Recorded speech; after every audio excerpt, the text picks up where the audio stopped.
Hello बच्चों, स्वागत है एक बार फिर से आप सभी का आपके अपने चैनल फिजिक्स क्लासेस में।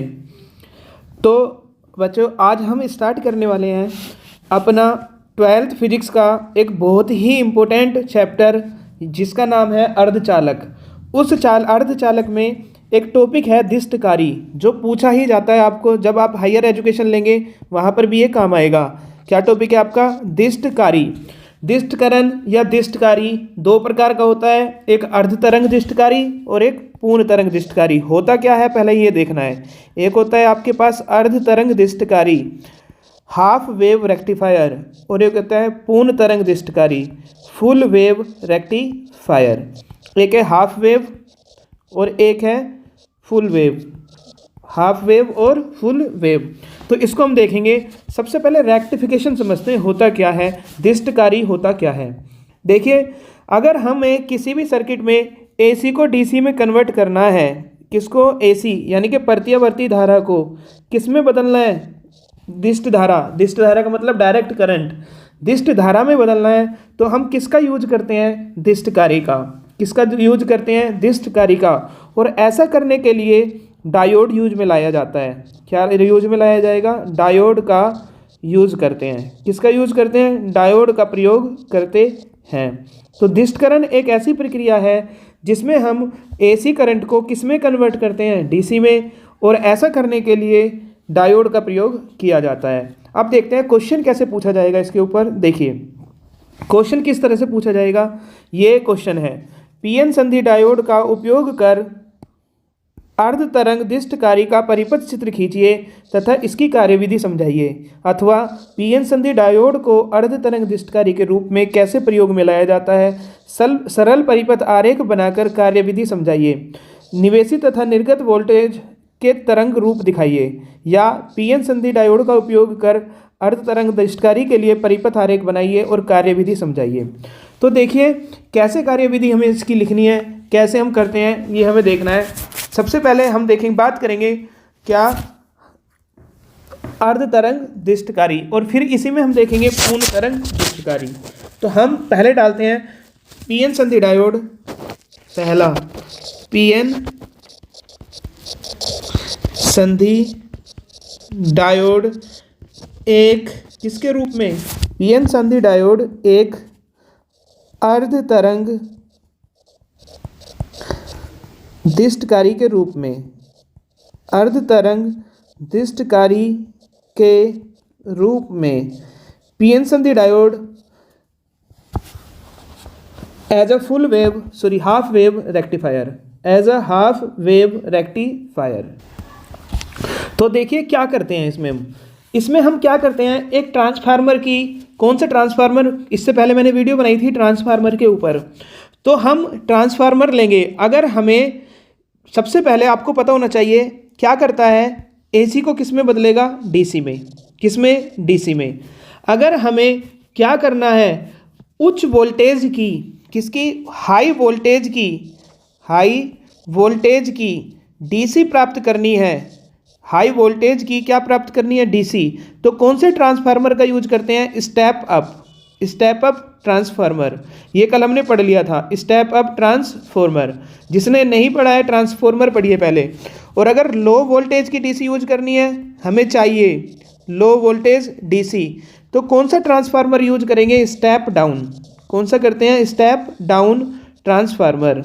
ऊंचाई और अपचाई, एक ऊंचाई, इसको क्या बोलते हैं? ऊंचाई ट्रांसफार्मर, और इसको बोलते हैं अपचाई ट्रांसफार्मर। क्या बोलते हैं? अपचाई ट्रांसफार्मर।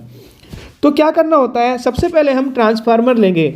अगर हमें उच्च चाहिए, हाई वोल्टेज चाहिए, तो हम ऊंचाई ट्रांसफार्मर लेंगे। कैसे लेते हैं ऊंचाई ट्रांसफार्मर? समझिए क्या होगा इसमें। देखिए, एक ट्रांसफार्मर लेंगे,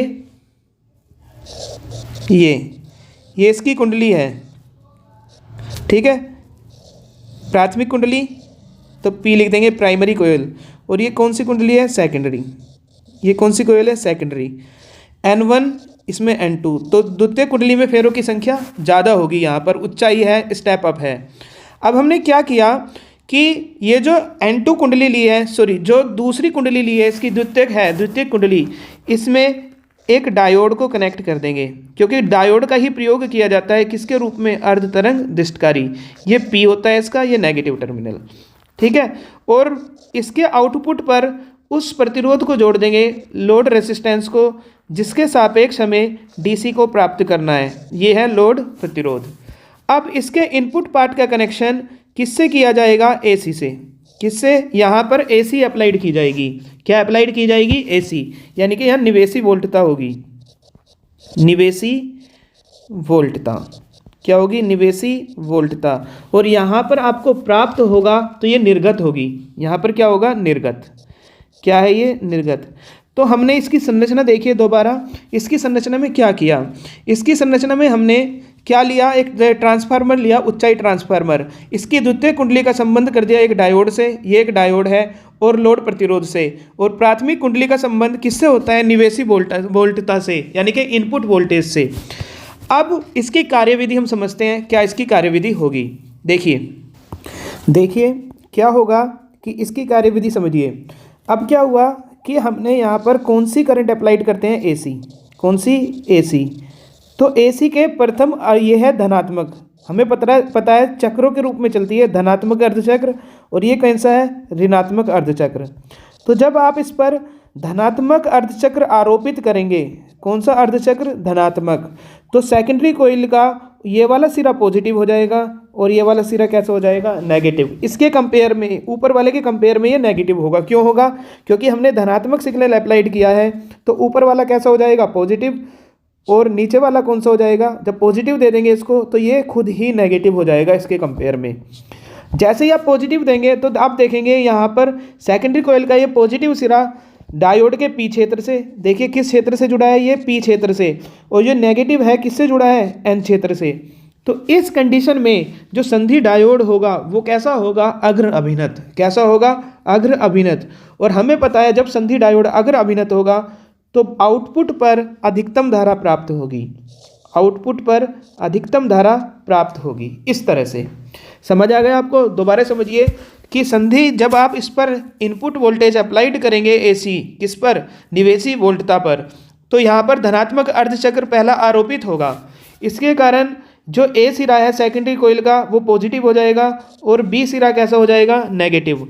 बी सिरा नेगेटिव, ए सिरा पॉजिटिव, मतलब पॉजिटिव जुड़ा है पी क्षेत्र से, नेगेटिव जुड़ा है एन क्षेत्र से। तो इस तरह से आप देखेंगे कि संधि डायोड क्या हो जाएगा, अग्र अभिनत। क्या हो जाएगा, अग्र अभिनत। तो जो लोड प्रतिरोध के सापेक्ष आपको अधिकतम धारा प्राप्त होगी।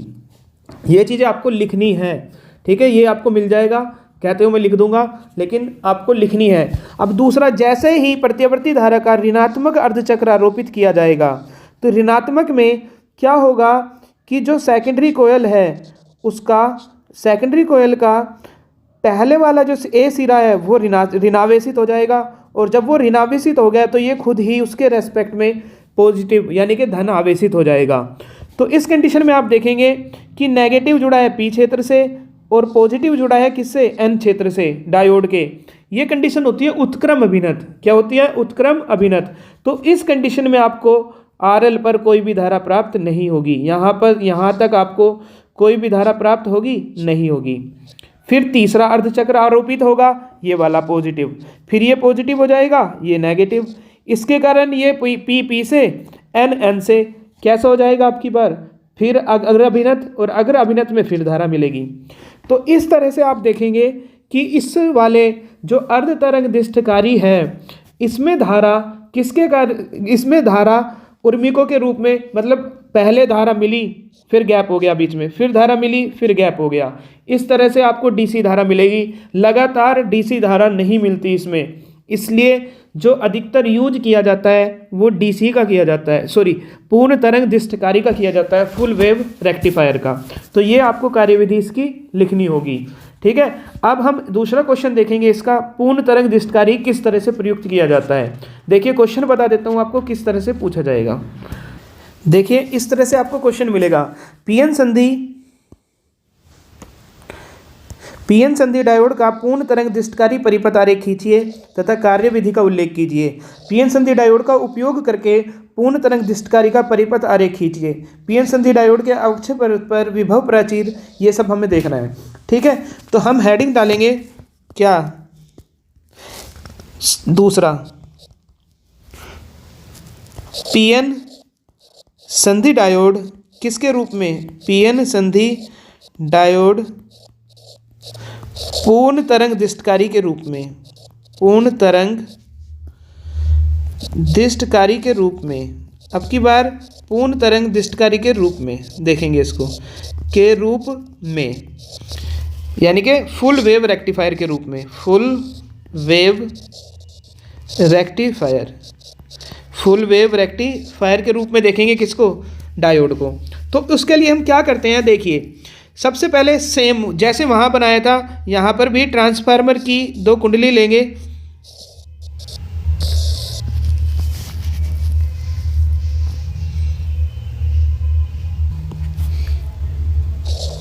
देखिए इस तरह से।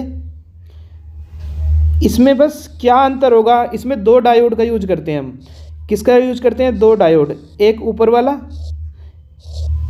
और एक ही नीचे वाला। ये डायोड D1 है, ये डायोड कौन सा है, D2, ठीक है। डायोड D1 और डायोड D2 का हम प्रयोग करते हैं। यहाँ पर फिर वही सेम होगा कि आपने ऊंचाई ट्रांसफार्मर लिया एक, ये इसकी प्राथमिक कुंडली, ये द्वितीयक कुंडली, ठीक है। प्राइमरी कोयल, सेकेंडरी कोयल, इसका भी ए पार्ट है, ये इसको मान लीजिए ए और इसको मान लीजिए बी, ठीक है, ए और बी। यहाँ पर निवेशी वोल्टता है इनपुट, ये क्या है, इनपुट।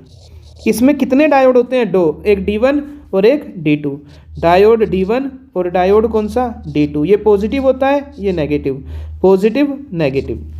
तो अब क्या होगा, फिर इसकी कार्यविधि वही आएगी, क्या कार्यविधि में होगा, देखिए यहाँ पर कौन सी धारा इसको इनपुट में मिलेगी, AC, क्योंकि AC को किस में बदलना है, DC में, ठीक है। इस तरह से आप देखेंगे AC को हमने जैसे ही इस पर अप्लाइड किया, संरचना इसकी सेम बनेगी बिल्कुल जैसे उसमें लिखा था, बस इसमें आप लिखेंगे कि इसमें कितने डायोड होते हैं, 2। तो जैसे ही आपने AC को क्या किया, AC के प्रथम धनात्मक अर्धचक्र को इस पर आरोपित किया, तो इसका A सिरा पॉजिटिव और B सिरा कैसा हो जाएगा, नेगेटिव।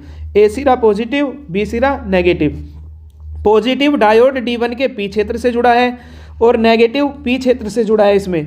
तो देखिए ये वाला सिरा तो पॉजिटिव, ये खुद ही नेगेटिव हो जाएगा, ये सिरा कैसा हो जाएगा, खुद ही नेगेटिव।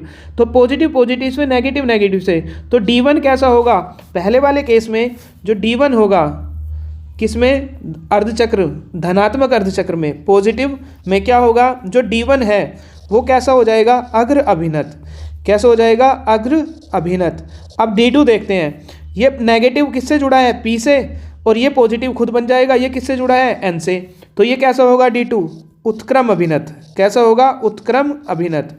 अग्र उत्क्रम अभिनत क्या होता है कि जब बैटरी का पॉजिटिव सिरा डायोड के P क्षेत्र से, नेगेटिव सिरा N क्षेत्र से जुड़ा हो, P से, N से, तो ये कहलाता है आपका अग्र अभिनत। इसमें परिपथ में धारा अधिकतम मिलती है। और जब इसका उल्टा हो P N से और N P से, तो उसको बोलते हैं उत्क्रम अभिनत, उसमें परिपथ में धारा न्यूनतम मिलती है। तो यहाँ पर आप देखेंगे आउटपुट पर एक धारा प्राप्त होगी, किसके कारण, D1 के कारण, क्योंकि D2 कैसा है, अग्र अभिनत, उत्क्रम अभिनत, और D1 कैसा है, अग्र अभिनत। तो धारा किसके कारण मिलेगी आपको, अग्र अभिनत, यानी कि D1 के कारण। दूसरे केस में देखते हैं नेगेटिव हाफ साइकिल में। नेगेटिव हाफ साइकिल में देखते हैं कि ये वाला सिरा नेगेटिव और ये वाला कैसा हो जाएगा, पॉजिटिव। ये नेगेटिव और ये कैसा हो जाएगा, पॉजिटिव। अब आप यहाँ पर देखिए, दूसरे पेन से दिखा देता हूँ, देखिए ये कैसा हो जाएगा, नेगेटिव, ये कैसा हो जाएगा, पॉजिटिव। अब आप देखेंगे नेगेटिव पॉजिटिव से जुड़ा है, तो ये खुद ही पॉजिटिव हो जाएगा, ये नेगेटिव से जुड़ा है, तो D1 कैसा हो जाएगा इस केस में, उत्क्रम अभिनत, कैसा हो जाएगा, उत्क्रम अभिनत। और D2 देखते हैं, D2 का क्या होगा। D2 में देखिए पॉजिटिव P से और ये नेगेटिव बन जाएगा, नेगेटिव N से। तो अब की बार D2 कैसा हो जाएगा, अग्र अभिनत। जो धारा आपको मिलेगी आउटपुट पर लोड प्रतिरोध के सापेक्ष, वो किसके कारण मिलेगी, D2 के, किसके कारण मिलेगी, D2 के। फिर तीसरा पॉजिटिव हाफ साइकिल इसमें आएगा, यानी कि दूसरा पॉजिटिव हाफ साइकिल, टोटल तीसरा। तो इसमें ये पॉजिटिव हो जाएगा, ये नेगेटिव। तो यहाँ पर धारा किसके कारण मिलेगी, D1 के, फिर D2 के।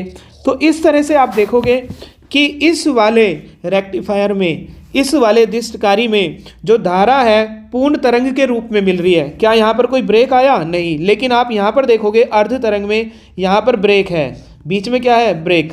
यहाँ पर आप देखोगे बीच में ब्रेक नहीं होगा। अगर D1 वर्क एक बार में एक ही डायोड काम करेगा, या तो D1 करेगा या D2 करेगा। D1 करेगा तो धारा D1 के कारण मिलेगी, D2 अगर अभिनत होगा तो D2 के कारण मिलेगी। इसलिए इस परिपथ को बोलते हैं पूर्ण तरंग दिष्टकारी। इस दिष्टकारी को क्या बोलते हैं? पूर्ण तरंग दिष्टकारी, क्योंकि इसने पूरी की पूरी तरंग हमें DC की प्राप्त हुई है, इसलिए क्या बोलते हैं? पूर्ण तरंग दिष्टकारी।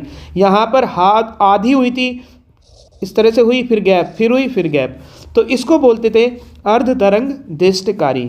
तो ये क्वेश्चन आपसे पूछा जाता है, पूर्ण तरंग दिष्टकारी और अर्ध तरंग दिष्टकारी क्या होता है, आपको लिखना होगा। ठीक है, और जब लिखना होगा तो आपको नंबर भी मिल जाएंगे, नहीं लिखोगे नहीं नंबर मिलेंगे, सिंपल सी बात है। ठीक है, तो चलिए फिर मिलते हैं एक नए टॉपिक के साथ। धन्यवाद।